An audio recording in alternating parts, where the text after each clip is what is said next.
In this video, I will show you how to sort emails by sender in Gmail. If you find this video helpful, please don't forget to like and subscribe. So the first thing I want you to do is log into your Gmail account. And once that's done, I want you to come to this search bar here and go to this show search options. Now you're going to input the sender's email. Once you do that, you're going to come here to date within, and this is where you're going to sort your emails. So you're going to choose a range. So it should be date within 1 month to this date. Click on search, and once you click on search, it's going to sort out the emails for you. You can subsequently change this, so it's after 2025, September 2025, and it's before November. You can change it to August, and then click on enter, and it's going to sort out the emails for you, including the August email.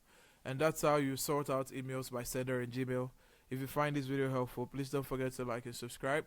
Until the next one, see ya.